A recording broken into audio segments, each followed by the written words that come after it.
सब लोग एक बार आ जाएं तो मैं स्टार्ट करूंगी। कितने लोग को किसको बनाया?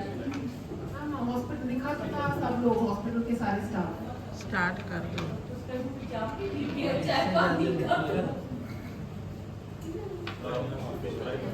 सर्कुलर में लिखा था सब लोग। मैम मैंने नहीं बनाया।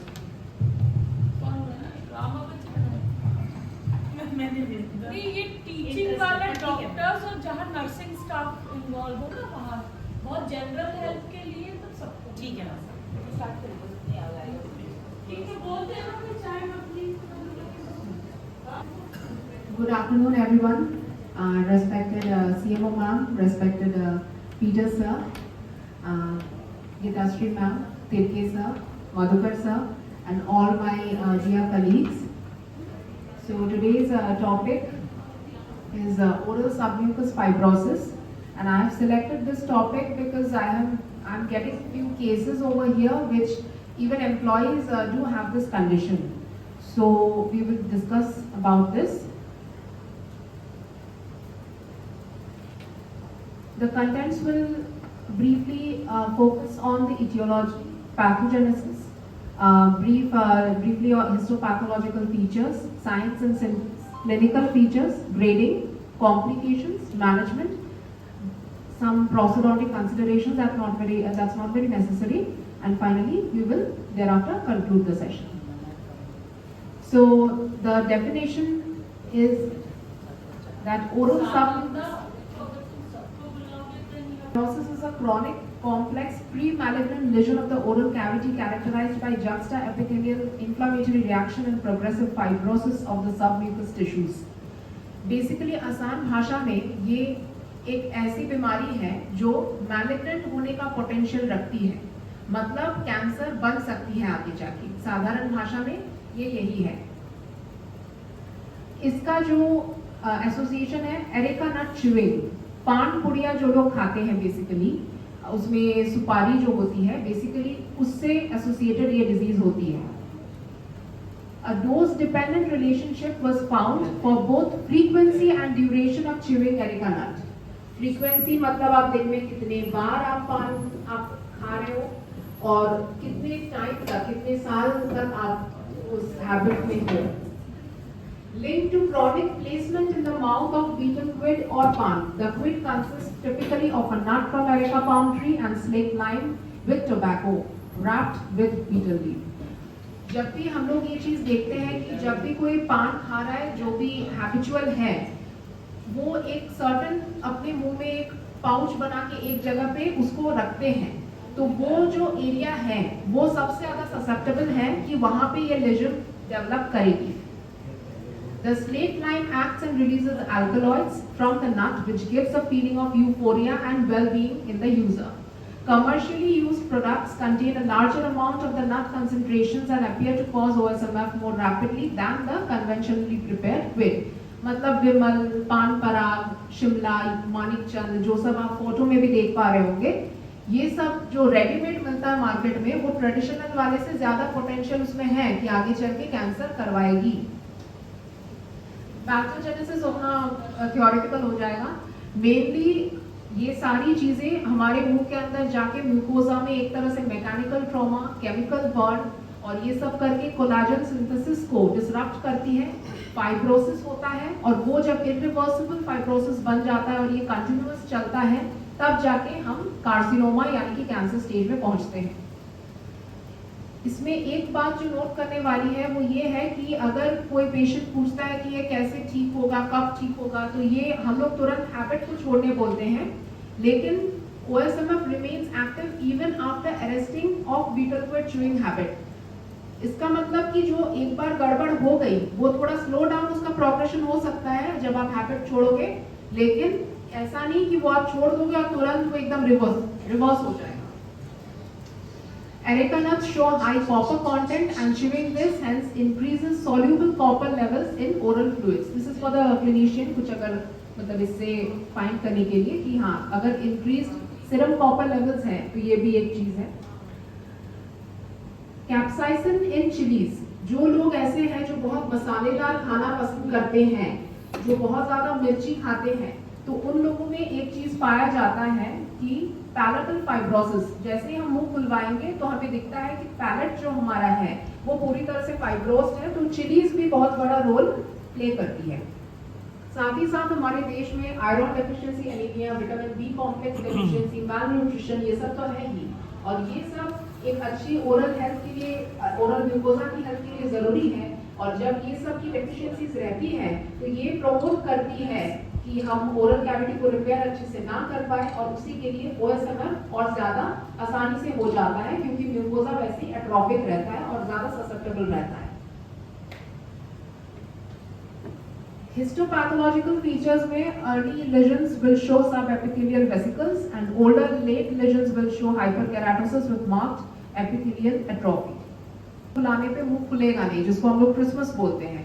Inability to open the mouth due to fibrosis. Patient का कंप्लेंट रहेगा कि डॉक्टर साहब मसालेदार खाना जब मैं खाने जाता हूँ मुझे जलन होती है, मैं कुछ टेस्टी खाना अपने पसंद का खा नहीं पाता, सो एक burning sensation on consumption of spicy food stuffs. Gustatory sensation change होता है, टेस्ट उसका अलग हो जाता है, उनको टेस्ट नॉर्मल जैसे लगना चाहिए वैसे लगता नहीं है।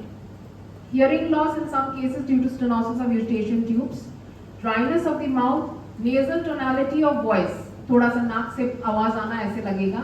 डिस्पेजिया टू सॉलिड्स, वो निकल नहीं पाएंगे, उनको निकलने में दिक्कत होगी, और खाना, विस्लिंग, ब्लोइंग, ये सब में इश्यू आएगा। Clinical features as you can see in the photo, mouth opening नहीं कर पा रहे हैं, म्यूकोजल पेन है while eating spicy food, inter incisor distance, यानी कि दो अपर और लोअर सेंट्रल इंसाइजर्स में जो डिस्टेंस होना चाहिए, तो उसमें देखिए इस केस में जैसे 20 mm है, तो ये काफी सिवियरिटी में पहुंच गया है। सम मोर फोटोज, जब इनिशियली पेशेंट बहुत अर्ली टाइम पे आता है तो वो शो करता है vesicles, petechiae, melanosis and generalised oral burning, और यहाँ पे काफी सारे पेशेंट्स में ये चीजें देखी गई है already, specially contract workers. The buckle mucosa, यानी कि गाल के अंदर का पोर्शन, रेट्रोमोलर एरिया, यानी कि लास्ट थर्ड मोलर के पीछे वाला एरिया, सॉफ्ट पैलेट, यानी कि ऊपर के नरम वाला तालू, ये सब सबसे कॉमनली अफेक्टेड साइट है। म्यूकोजा जो है आप सेकंड वाले फोटो पे देख सकते हो, ब्लॉची और मार्बल लाइक, देख सकते हैं सफेद सफेद और लग रहा है मार्बल पे जैसे डिजाइन होता है उस तरह का एक डिजाइन है, और बहुत स्टिफ है। और ये इन्वॉल्वमेंट जो है it may extend beyond the oral cavity to involve the oropharynx and upper oesophagus, यानी कि खाद्य नाली तक भी इसका इफेक्ट जाएगा। ल्यूकोप्लेकिया भी देखा जाता है लेटर स्टेजेस में। अब ग्रेडिंग में बेसिकली स्टेज 1 इसको हम लोग स्टोमेटाइटिस बोलेंगे, उसमें एरिथमा देखे जाएंगे, म्यूकोजल अल्सर्स रहेंगे, और मेलानोटिक म्यूकोजल पिगमेंटेशन बहुत कॉमनली दिखा जाता है, जैसे आप फोटोज में भी देख पा रहे होंगे अल्सर्स। स्टेज 2, उसमें अर्ली लेजन में आपको ब्लांचिंग दिखेगा, यानी खींचने पे ऐसे सफेद सफेद हो जा रहा है, नॉर्मल जैसे हमारे मुंह के अंदर थोड़ा बहुत जो ब्लड सर्कुलेशन रहता है वो आपको कम दिखेगा, तो ये ब्लांचिंग। और जब ओल्डर लेजन हो जाएगा, ज्यादा पुराना, तब आपको फाइब्रस बैंड्स दिखेंगे बकल म्यूकोजा और होंठ के अराउंड। दोबारा specific findings by Christmas, stiff and small tongue, जीभ आपको छोटी लगेगी, blanched and leathery floor of the mouth, fibrotic and depigmented gingiva, rubbery soft palate with decreased mobility, blanched and atrophic tonsils, shrunken butt-like uvula, sinking of cheeks, गाल अंदर के तरफ घुस जाते हैं। स्टेज 3 जो है वही है कि इसके बाद ल्यूकोप्लेकिया और स्पीच और हियरिंग डिफेक्ट्स हो सकते हैं। ग्रेडिंग अकॉर्डिंग टू क्रिसमस भी दिया गया है कि अगर इंटर इंसाइजल ओपनिंग 35 mm से ज्यादा है तो वो एकदम अर्ली स्टेज है। उसके बाद नेक्स्ट है कि 26 to 35 mm, फिर मॉडरेटली एडवांस्ड केसेस में 50 to 26, और सीवियर क्रिसमस में है less than 15 with extensive fibrosis, और एडवांस केसेस जो होंगे उसमें मैलिग्नेंट चेंजेस दिखेंगे। रेयर केस में जो देखा गया है वो है सेंट्रल सेरस कोरियोरेटिनोपैथी, ये भी रेयर है लेकिन हो सकता है। Management and treatment, so main सबसे पहले पेशेंट को काउंसल करते हैं हम लोग कि reduction and elimination of areca nut chewing habit is an important preventive measure. Although this is an irreversible change and disease doesn't regress after cessation of habit, but progress of the lesion is slowed down. Moderate to severe OSMF is irreversible and the treatment protocol aims at only improving the mouth movements. Nutritional support is very important in these cases. तो उसमें high protein diet, vitamin B complex और दूसरे vitamin supplements हम ले सकते हैं. Physiotherapy बहुत अच्छा काम करती है इसमें, जैसे mouth opening by Heister's jaw stretcher और wooden appliance, balloon blowing exercise and heat therapy. ये सारे आप फोटोज में भी देख सकते हैं किस तरह किया जा रहा है. और ड्रग थेरेपी में glucocorticoid application, local and placental extracts.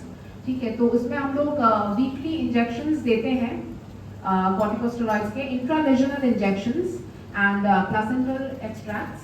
और इसमें हाइड्रोनिडीज जो है वो भी बहुत.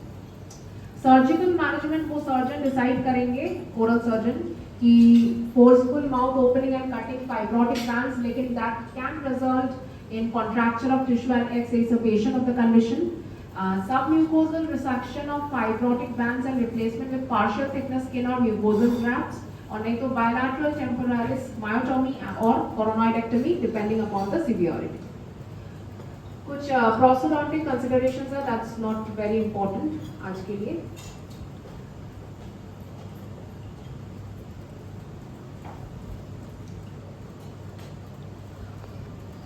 कुछ पेशेंट्स में ज़ेरोस्टोमिया दिखता है तो सलाइवरी सब्स्टिट्यूट्स देना नेसेसरी है, ये मेन बात थी. और बाकी तो प्रोस्टोडोंटिक कंसिडरेशन स्किप कर रहे हैं. तो अभी कंक्लूजन में यही है कि हम लोग को पेशेंट्स को अर्ली स्टेज में आइडेंटिफाई करना है, पेशेंट्स को प्रॉपर काउंसलिंग देनी है. सबसे पहले जो भी लोग आपकी जानकारी में हैं, जो लोग पान रेगुलर च्यू करते हैं, ऐसा हैबिट बना लिए हैं, उनको बोलिए मना कीजिए. बिकॉज यहीं पे इनफैक्ट एनटीपीसी एम्प्लॉयज में भी काफ़ी लोगों में ये कंडीशन पाई गई है, कॉन्ट्रैक्ट वर्कर्स में तो है ही है. So this needs to be stopped because आगे चल के ये ओरल कैंसर में अगर जाएगा तो सबको पता है प्रोग्नोसिस बहुत खराब है इसका. So therefore I would like to conclude the session and your questions are welcome अगर किसी को कुछ भी पूछना है. Thank you. Very good speech. Very good speech.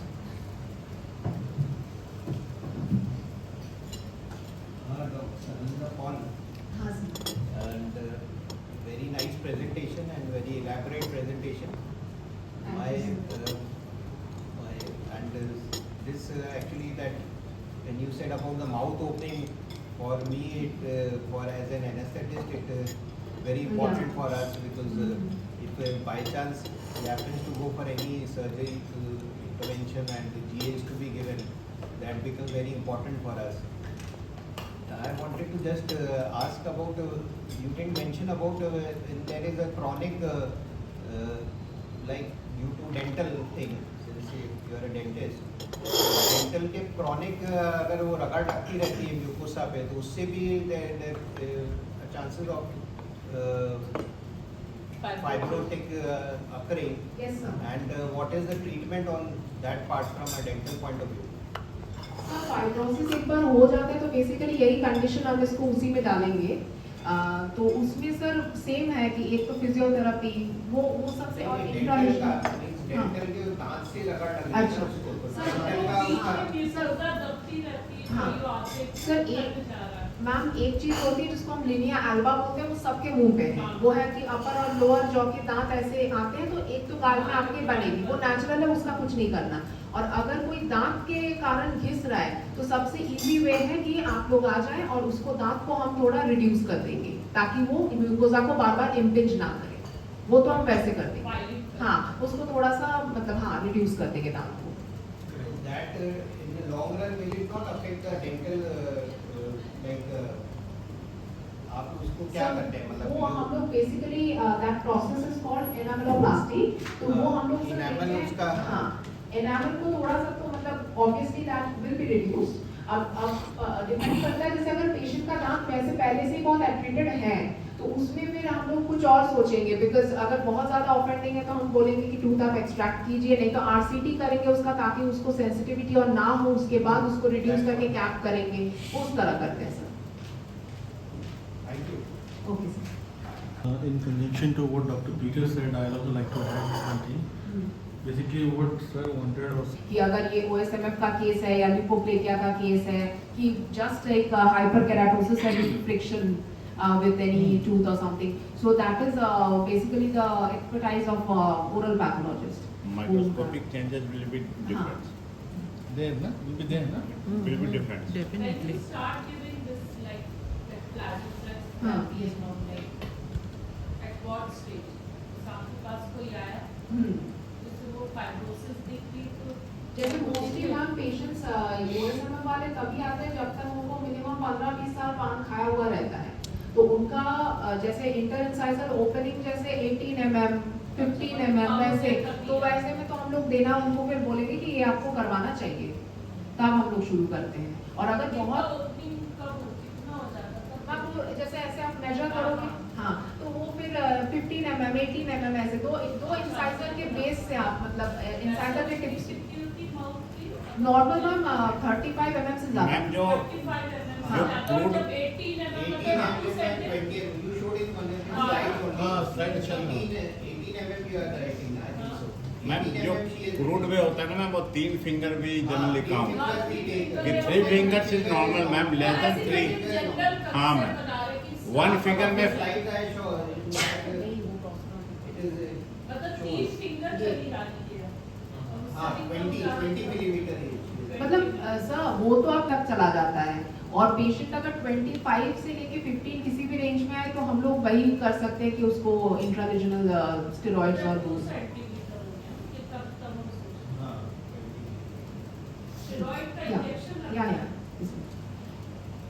How effective this is like? It is effective कि कुछ हफ्तों में जैसे 4-5 वीक्स में माउथ ओपनिंग बढ़ जाएगी, क्योंकि वो हर हफ्ते आ भी रहा है, तो हर हफ्ते उसका लिया जाएगा मेजरमेंट कि कितना हुआ, पिछले बार कितना था, इस बार कितना हुआ। और साथ ही साथ फिजियोथेरेपी भी उसकी जारी रहती है, उसको बोला जाता है आप ऐसे ब्लोइंग करना, आप रोज अपने से मुंह खोलने की कोशिश करना।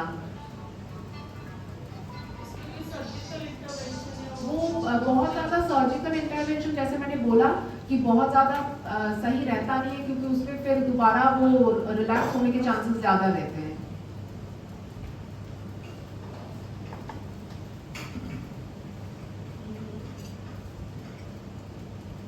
कोई नहीं देख रहा, हम ही कराते हैं सबको मेडिकल वाला काम से हम पैसा मांगते हैं।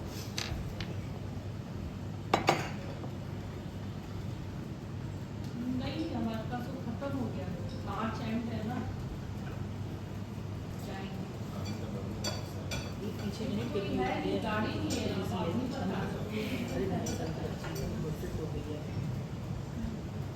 गाड़ी नहीं है कल। 2.5 साल में चाहिए सर, कान में पीछे घुसा हाँ, दीजिए। क्या? ये जो पीछे सर नहीं वो हुक होता है, हाँ, pinch. अंदर डाल दिए कहाँ पे? यहाँ पे? कान के अंदर, वो दिख रहा है लेकिन अनकोऑपरेटिव है, चिल्ला रही है। एक